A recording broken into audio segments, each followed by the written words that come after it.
Hola a todos y bienvenidos a mi podcast. Soy Elena Gallardo, neurocientífica, y hoy quiero presentaros este nuevo espacio para hablar de neurociencia, neurociencia aplicada, porque hoy en día está muy de moda hablar de cerebro, de salud mental, pero realmente sabemos aplicar el conocimiento de qué está pasando en el cerebro para poder explicar y justificar conductas de las personas, para poder justificar situaciones, experiencias. Esto es un espacio para hablar del cómo, de cómo transferimos el conocimiento y de cómo transferimos lo que pasa en nuestro cerebro para entender mucho más el comportamiento humano. Hablaremos de neurociencia aplicada fundamentalmente, donde estoy además especializada en la toma de decisiones, que creo que nos compete a todos, tanto en el ámbito cotidiano, personal, familiar, como en el ámbito, por supuesto, empresarial. ¿Qué hay detrás de una gran toma de decisión y que tenemos que saber de qué mecanismos se activan en nuestro cerebro para, sobre todo, poder tomar decisiones que sean relevantes? Quédate conmigo en este espacio y nos iremos contando, intercambiando cosas que seguramente sea de vuestro interés, seguro del mío, para aprender también de vosotros. Soy Ana y en este podcast voy a ser un poco vuestra voz. Seguro que si vais en el coche, estéis en el gimnasio, dando un paseo, conforme Elena nos vaya hablando de diferentes temas, nos van a surgir dudas. Y yo voy a intentar conectar con todos ellos y ser la voz de esas personas que nos están escuchando. Elena, en este primer capítulo nos vas a hablar de por qué cuesta tanto ir contracorriente. Sí, efectivamente, Ana. Eso es un tema realmente que debemos de poner sobre la mesa porque cuesta ir en contracorriente, porque cuesta ir contra lo que está estipulado a nivel de lo general, la gran masa, el gran colectivo, cuando tenemos realmente una vocecita interna, pero no le hacemos caso. ¿Por qué? Porque quizás hay un rugir de la masa que nos está llevando a otro sitio. Entonces, aquí pasa algo importante y es que nuestro cerebro actúa en diferentes regiones, pero hay una región en concreto que es la que se va a activar cada vez que nosotros digamos de ir en contra de una opinión general, en contra del gran colectivo o algo que no esté socialmente bien visto o aceptado. Y cuidado, claro, porque aquí no se trata de que vayas o hagas un acto de rebeldía, ni muchísimo menos, o vayas en contra de lo que está, de lo que es moral, ni mucho menos va por ahí. Simplemente es que a veces tenemos que, obviamente, entrenar nuestro sentido común, nuestro criterio propio, tener nuestra propia voz interna para salirnos un poquito también de ese rugir de la masa colectiva, porque hoy por hoy existe mucho ruido externo, mucho ruido colectivo, y necesitamos, por lo tanto, también pues, enderezar un poquito nuestro sentido común, nuestro criterio a la hora de tomar nuestras decisiones, porque al final lo que pasa en nuestras vidas no tiene por qué ser igual que lo que está pasando en nuestro entorno, y ese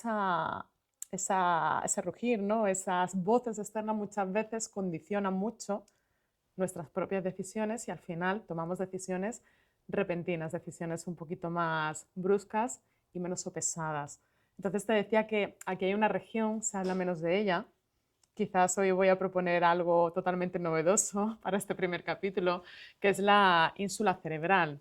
No voy a hablar de la amígdala ahora se ha puesto de moda, Ana, no sé qué te parecerá a ti, pero ahora En todos todas partes, la amígdala. hablan de la amígdala cerebral, ¿verdad? Pero el cerebro es mucho más allá de la corteza prefrontal, de la amígdala cerebral, que es parte del cerebro emocional.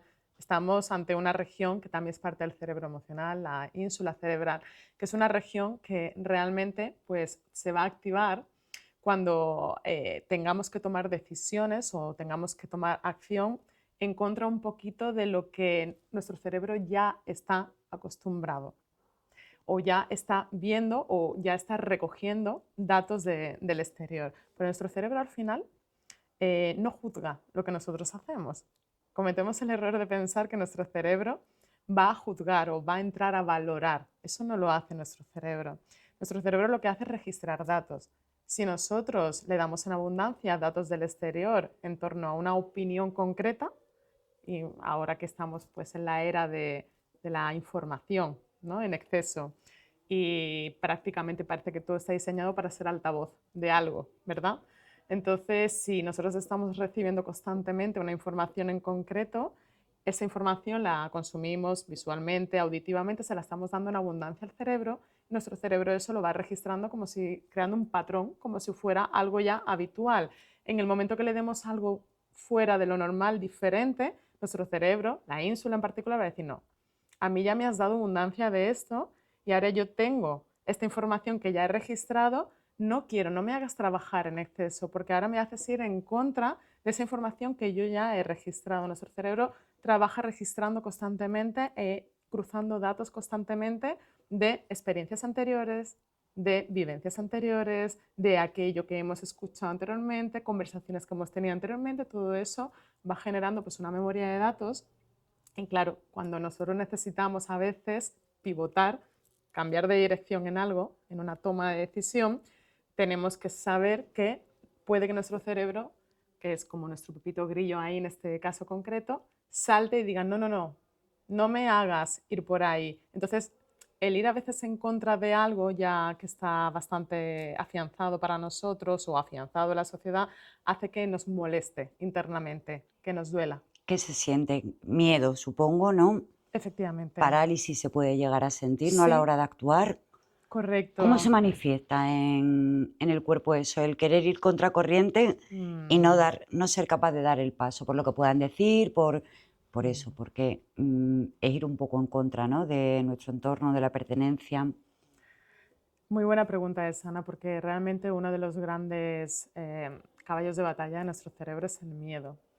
Y el miedo es de las emociones que creo que podríamos estar aquí hablando largo y tendido de diferentes tipos de emociones que va a sentir nuestro cerebro. Es de las emociones primarias que más paralizan, justo esa palabra la has empleado, que más paralizan a la persona.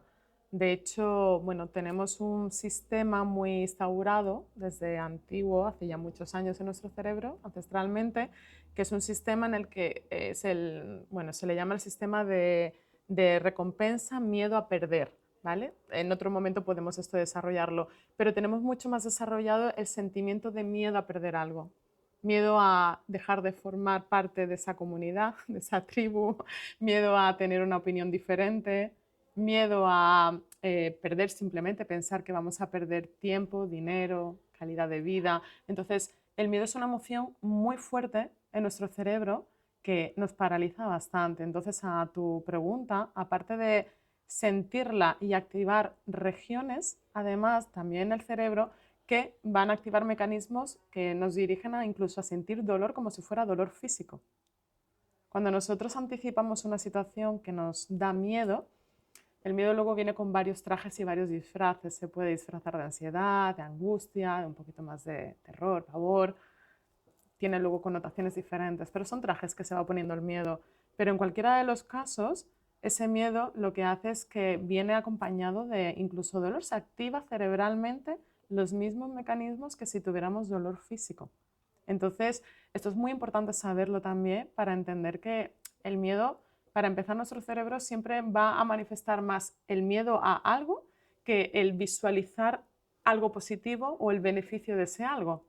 Y esto es algo que yo siempre lo cuento, nos tenemos que entrenar en esa condición cognitiva. Al final, el cerebro es entrenamiento, tenemos que entrenarlo como el que entrena el músculo en el gimnasio y saber el ABC del cerebro, que antes vamos a sentir miedo que el estar movidos o motivados por la búsqueda de una recompensa o de ver una oportunidad. Por eso muchísimas personas les da pavor tomar grandes decisiones. Estoy hablando tanto a nivel personal como yo que formo a directivos, a veces tomar dirección y que capitanean el rumbo de grandes operaciones, de grandes acciones en empresas, a veces da miedo, pues porque precisamente no están entrenados muchas veces para ver la recompensa, la oportunidad a ese medio largo plazo, porque el miedo está haciendo que no seas capaz de visualizar. El miedo lo que hace además es activar mucho la parte emocional del cerebro.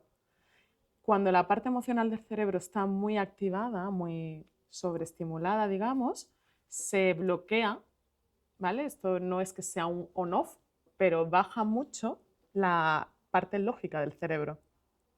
Se neutraliza mucho la parte lógica del cerebro. Entonces, cuando sentimos mucho miedo, se nos nubla mucho la mente. Para empezar, nos impregnamos de una gran niebla mental o, por qué no, un nubarrón Oscura. Te pones se nos oscura. instaura en la cabeza.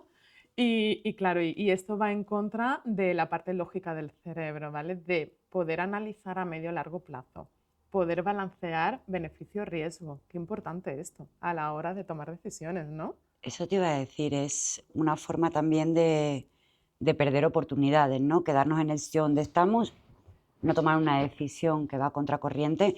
Y se me ocurrían dos ejemplos prácticos, uno profesional, bueno, los dos son personales, porque al final las decisiones profesionales también nacen Mm, de la persona, está claro.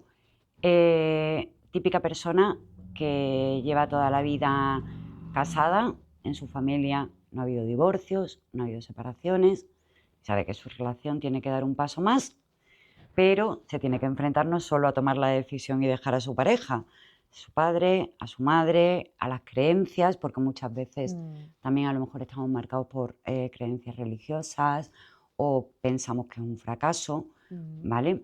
Vamos a aterrizar por ahí. Y el otro ejemplo que te voy a poner, que es más profesional, que también está ahora como muy, con mucha visibilidad, no sé por qué está ocurriendo esto, pero personas que están dejando trabajos fijos, mm, trabajos seguros mm, para emprender. Y también pueden no sentirse entendidos en un momento en el que te mm, lanzas a la incertidumbre. Al final es la misma toma de decisión, no el mismo ir mm. contracorriente. Sí, bueno, son dos claros ejemplos, obviamente, los que has puesto, dos claros escenarios, uno de ámbito familiar y uno de ámbito laboral. En los dos, si la persona realmente no analiza, no tiene la capacidad de análisis, vamos al familiar que has comentado, ¿no? De la posibilidad de una separación en la familia, si tú no analizas realmente los posibles beneficios que puede haber ahí o el riesgo que conlleva, pero lo pones sobre la mesa y lo balancea, evidentemente te va a poder mucho más el miedo de no hacerlo si está más que obviamente justificado, ¿vale? Dentro de ese núcleo familiar, te va a poder muchísimo más el miedo, Ana, por lo que tú has comentado, el miedo al que dirán, la alarma social, la vergüenza social, que pesa mucho en nuestra cultura, sobre todo. O sea, todo eso al final es convivir, pues, con un, como decía yo, un pepito grillo constante en la cabeza, pensando que vas a ser observado, señalado, comentado, pero claro, uno tiene que tomar sus propias decisiones, evidentemente, pero muy consensuadas. Y en o sea, en este trabajo de consensuar, la persona necesita hacerse con muy buena lógica. ¿Cómo se hace eso? Claro, Quiero pues decir, eso antes de tomar es, la decisión, ¿cómo haces para tomarla? Porque claro, las listas de pros y contras muchas veces también están muy condicionadas por nuestra propia creencia. claro, pero eso es, bueno, yo digo que en esta vida uno tiene que rodearse de las personas adecuadas, con las conversaciones adecuadas, en el mismo nivel sociocultural, vamos a dejarlo así, de tu nivel para que te puedan aportar pues una visión evidentemente similar a la tuya y no sesgada, ¿vale? Y que te aporten esa riqueza para que tú vayas entendiendo y te den sobre todo perspectiva. Pero el trabajo nace de uno mismo. El trabajo nace de el buscar también momentos de soledad, aislamiento, retiro para pensar con claridad. Que aquí muchas veces, cuidado, que tú puedes retirarte, aislarte y retirarte sí, y al final llegar a la conclusión de que, oye, de que no, de que merece la pena seguir abogando y apostando por ese núcleo familiar, por ejemplo. Es decir, a veces estamos rodeados de demasiado ruido que nos emborrona mucho la mente. Entonces, es muy importante que uno mismo se conozca. Tú me preguntas, ¿cómo se hace eso? El cerebro necesita, de un lado, silencio y aunque digamos no tenemos tiempo, sí tenemos tiempo. Hay que saberse organizar para encontrar tiempos de soledad y silencio, aunque sea última hora del día cuando todos duermen en casa, los niños están acostados, ahí te retiras, tiempos de silencio para tú pensar con claridad, sopesar con claridad. Y luego hace mucho bien el poner sobre escrito, bueno, beneficios, riesgos y poner y ordenar tus ideas, porque el cerebro necesita, para ese pensamiento lógico, necesita orden, necesita mucha lógica. Y la lógica es una cosa que se entrena, se adquiere.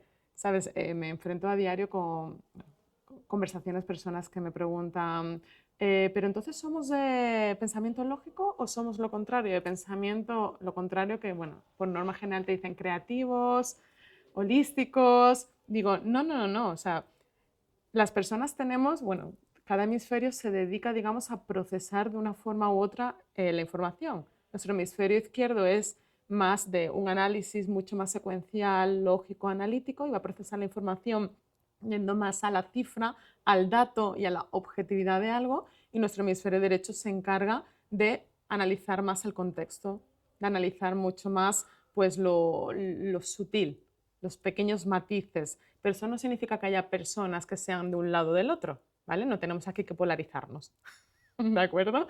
Simplemente es que tú entrenas cómo pues trabajar en general en tu vida y si quieres ser más analítico o por lo contrario dejas el análisis de lado pero porque lo abandonas y te conviertes en una persona que vas más a golpe de no entrar en el detalle, de tomar las decisiones pues un poco más por cómo te hacen sentir, más por la intuición. Bueno, pues es una apuesta que haces, ¿vale? Entonces, esta división de análisis, o sea, este tipo de conducta del cerebro se puede entrenar perfectamente. El pensamiento lógico se entrena perfectamente y se ¿Cómo entrena. se entrena? ¿Cómo se entrena, Ana? Pues sentándote tú solo delante de tu papel o delante de digitalmente en tu ordenador a establecer pues, un balance de pros, contras, a establecer una secuencia temporal de esto es lo como yo me veo, me visualizo a corto, a medio y a largo plazo. Yo en el ámbito familiar que tú has sacado a colación o yo en el ámbito empresarial, segundo escenario que tú has comentado, ¿no? De esta es la oportunidad ahora mismo que se me está presentando a nivel empresarial, ¿vale? Y entonces, ¿qué beneficios me va a aportar a corto plazo? Puede que te conlleve más riesgos que beneficios porque haya más, quizás tengas que asumir una pérdida económica inicialmente, pero quizás a medio plazo vayamos compensando y a largo plazo, evidentemente, vamos a vernos de aquí a un año o a 5. Es que hay que tener la cabeza muy entrenada para tener visión también a largo plazo, porque vivimos en el corto plazo. ¿Deberíamos poner en ese análisis el peor escenario? Siempre, Tenerlo en cuenta, o sea, como siempre. hacer como si fuera diferentes guiones de películas, ¿no? Sí, Con todas las opciones que se pueden dar. sí, por supuesto. Y no solo el peor análisis, diferente, o sea, el peor escenario, diferentes escenarios. O sea, uno muy bueno, el óptimo, el El que ideal, nos encantaría. el que nos encantaría a todos, la utopía, y luego algunos intermedios, y luego ya en el extremo ya completamente un escenario pues bastante más negativo. Pero visualizarlo. Cuando nosotros además le damos al cerebro esa información, ¿vale? Estamos visualizando nuestro cerebro además, no discrimina entre lo que es real y lo que es ficticio.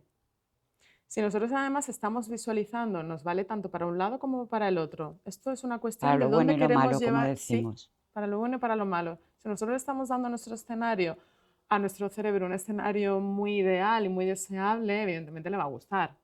Pero se lo vamos dando, le vamos dando esa información y llega un momento que nuestro cerebro se prepara para, y cuando digo se prepara es que sus diferentes funciones, que son atención, memoria, lenguaje, movimiento, se alinean para ir en busca de ese escenario positivo.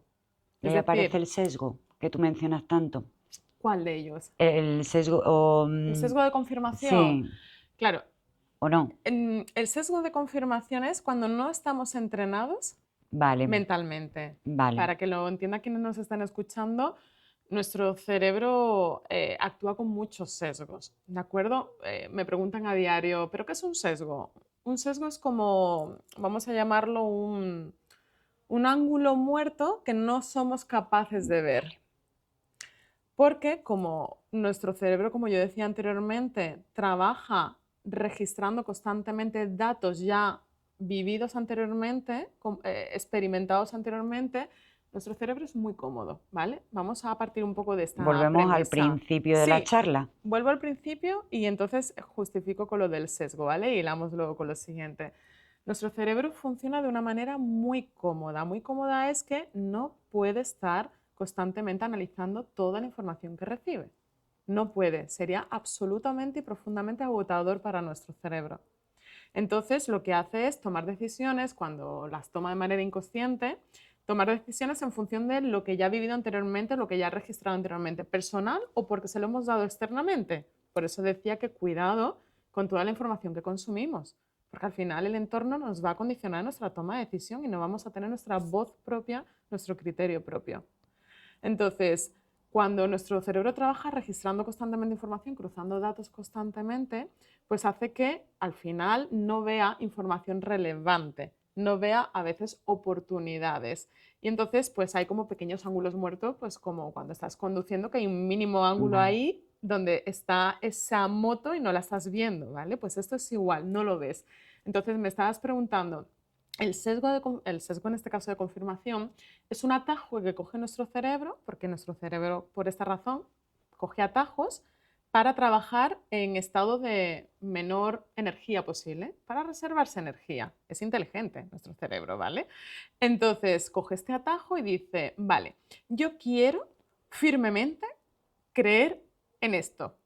A mí me dicen que el lunes de la semana que viene es el lunes de, vamos a decirlo, pues que es el lunes de, no sé, de comer pasta, del día de Italia, me lo estoy inventando. Bueno, pues yo creo ahora firmemente en esto y ahora me voy a dedicar a ver en redes sociales, a Pasta leer porque y entonces ahora voy a empezar a ver pasta por todas partes y eso va a avalar lo que yo estoy creyendo. ¿Se sustenta o no se sustenta? ¿Esté sostenido o no esté sostenido? Y además voy a apoyarme precisamente en aquellas publicaciones, reseñas, comentarios, observaciones, lo que sea que haya en medios, yo tengo razón, para claro, yo, exactamente, para yo reafirmarme en yo tenía razón. Y se pone orejeras nuestro cerebro, te suena esto, ¿verdad? De ponerse perfectamente. orejeras, se pone orejeras nuestro cerebro y deja de lado los comentarios que va en contra o otras observaciones, afirmaciones de que no, no, el lunes que viene, el lunes santo además, el lunes que viene no es el día de pasta o no es el día de Italia, es o un día mucho más relevante. Bueno, pues eso lo omitimos, ¿vale? A nosotros solo nos interesa, nuestro cerebro en ese momento se pone en modo búsqueda únicamente de la información que le interesa para confirmar y para constatar. ¿Por qué? Porque no quiere que perdamos el tiempo quizás contrastando información, cotejando información, porque al final eso es costoso para nuestro cerebro. Le Y, molesta y le duele. y vamos a volver a esa decisión que hemos tomado, ya sea en el ámbito personal, como decíamos, lo de separarte o montar tu propia empresa y dejar un Sí. trabajo fijo. Vamos a volver ahí, hemos hecho todas las posibilidades, Ujú. hemos mirado qué pasa a partir de eso, de tomar una decisión y ponernos en el mejor escenario posible, porque te he cortado un poco ahí con lo del Ujú. sesgo, pero va por otra parte, ¿no? Sí, a ver, te decía que tanto visualizando escenarios positivos como escenarios negativos, lo que le demos en abundancia a nuestro cerebro, simplemente visualizándolo, imaginándolo, etcétera, eso va a hacer que nuestro cerebro se active y se ponga en marcha para trabajar en una dirección o en otra. Entonces, si nosotros nos hacemos con la mayor de las negatividades, podríamos aquí incorporar otro sesgo, el sesgo negativo, que además vemos antes lo negativo que lo positivo, porque realmente nuestro cerebro está diseñado para ver 2,5 veces más lo negativo que lo positivo. Si nosotros nos ponemos en el peor de los escenarios, pues obviamente vamos a estar visualizándolo, vamos a estar alimentando esa idea y no la vamos a creer. ¿Vale? Ahora, es muy importante poner sobre plano y sobre la mesa diferentes escenarios, entenderlos y ahora analizarlos, ¿vale? O sea, esto ya desde el punto de vista de qué hacer para tomar una gran decisión a largo plazo. Oye, pongamos por delante los diferentes escenarios y veamos realmente cuáles son los beneficios y cuáles son los riesgos de 4 escenarios posibles. Los analizamos.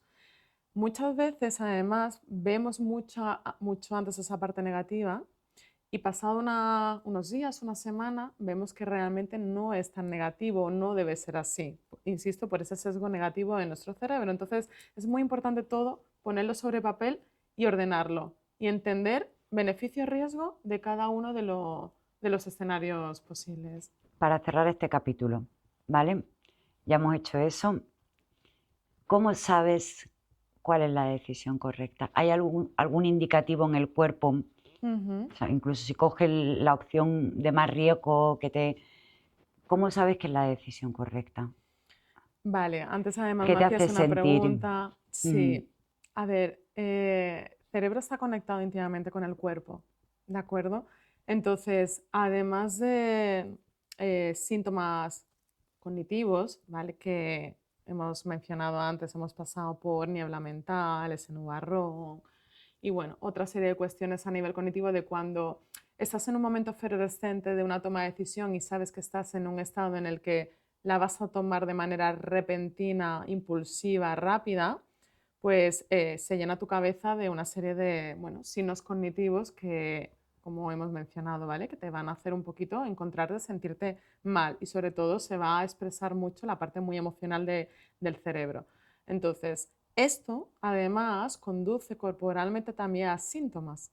Cuando estás en ese estado, insisto, de ebullición, hay una serie de síntomas corporales que están ligados a grandes órganos vitales y bueno, sobre esto hablo yo extendidamente en mi libro de la inflamación al bienestar, que es el sistema cardiovascular, el sistema respiratorio y el sistema digestivo. Si nos ponemos a hacer un sondeo de la población ahora mismo, seguramente sabríamos que un alto porcentaje de la población sufre y padece de ciertos trastornos digestivos o alteraciones digestivas, alteraciones respiratorias. Se dice, oye, voy con la respiración un poquito más acelerada de lo habitual, ¿no? ¿Por qué será? Y a nivel también, insisto, cardiovascular, ¿no? Bueno, he sentido últimamente pues que me palpita el corazón más de lo debido, cierta arritmia, etcétera. Bueno, pues eso hay que revisarlo porque tenemos un conector entre cerebro y cuerpo que es el nervio vago, hablo extendidamente de él en el libro, y que realmente va a conectar cómo nos estamos sintiendo mentalmente y cómo nos estamos sintiendo corporalmente. Entonces, estos tres grandes sistemas tenemos que vigilarlos y tenemos que identificar si nos están anunciando o nos están informando de. Entonces, cuando estamos en un momento de ebullición de una toma de decisión importante, además relevante, yo siempre digo que la decisión y las ideas hay que dejarlas suspendidas en el aire. Y hay que dejarlas suspendidas en el aire un tiempo, Ana. Un tiempo me refiero a unas horas, unos días y si nos podemos permitir la licencia, por supuesto, ya dependiendo del ámbito, obviamente, ¿vale? En el que nos encontremos, el contexto, una, una semana o más. Pero hay que dejarla que eso macere. Suspendidas en el aire un tiempo. ¿Por qué? Pues porque nuestra decisión mucho más, o sea, la decisión, o sea, perdón, la respuesta que vamos a mostrar repentina va a ser una respuesta normalmente al 99,9% equivocada, para ser emocional. Y para hacernos con la lógica, que requiere una importante toma de decisión, necesitamos eso dejarlo suspendido un tiempo y analizarlo de por medio, buscar las conversaciones adecuadas, buscar ese retiro adecuado con nosotros mismos para estar en silencio, para, bueno, ¿por qué no? O sea, yo, por ejemplo, soy creyente para orar también o para hacer la meditación, también practico meditación, que te vaya recolocando las ideas y vayas entendiendo realmente pues cuál es el cauce a tomar, pero necesitas dejarlo suspendido un tiempo. Nos hacen creer que a veces que no tenemos tiempo para tomar decisión. Yo que estoy especializada en toma de decisiones y es una rama de la neurociencia aplicada que aunque suene raro, pero se llama neuroeconomía, ¿vale? Tomamos decisiones para ganar algo. Puede ser económicamente o simplemente ganar, tener otro tipo de ganancia, tiempo, calidad de vida, amigos, influencias, contactos, algo, pero tenemos que tomar decisiones para intentar buscar un beneficio siempre de esa toma de decisión, ¿vale? De ahí la rama de la neuroeconomía. Pues el padre de la neuroeconomía, Gary Becker, que fue premio Nobel, decía que uno de los factores fundamentales para una importante toma de decisión es el tiempo y que no nos hagan creer lo contrario. Porque, de hecho, si nos ponemos ahora a analizar, no me quiero poner incisiva ni analítica aquí demasiado, pero muchas de las cosas que suceden en nuestro entorno en la sociedad va diseñándose para que sintamos esa necesidad máxima, imperiosa, De la de inmediatez, tomar ¿no? una decisión de inmediato. Y muchas veces, la gran mayoría de las veces, esas decisiones pues, son equivocadas. Y en el ámbito empresarial es igual, es lo mismo. Ante bueno, una aprobación de un presupuesto, ante pues, una contratación de un proveedor entre varios proveedores que tengamos, ante una toma de decisión a nivel bueno, más interno de dirección de la junta directiva para tomar acción en cuanto a qué rumbo tomar la empresa o no, en recursos humanos ante la contratación o no de un profesional, pero se requiere un tiempo para esa toma de decisión, no puede ser repentina. Cerramos este capítulo. ¿Quieres hacer una visión global del capítulo resumida o...? Bueno, pues voy a, sí, simplemente un poco por apuntalar aquí que hemos hablado de toma de decisión, creo que ha salido a colación la importancia de construir un pensamiento lógico, bastante más lógico, bastante más ordenado, de ir un poquito en contra también de contracorriente muchas veces, que no significa que vayamos en contra o sea, que como decía anteriormente, que sea un acto de rebeldía, ni mucho menos, es simplemente que construyamos nuestra propia identidad y criterio propio. Se me ha olvidado ahí simplemente comentar, Ana, que es muy importante. Yo como madre que soy además también y soy una enamorada de la educación, y de hecho me dedico a la educación superior, o sea, soy profesora de universidad, creo, soy una enamorada además de las etapas infantiles, creo que es muy importante educar en carácter y en el sentido positivo a los niños para que vayan moldeando su propia identidad, su propio juicio, su propio pensamiento.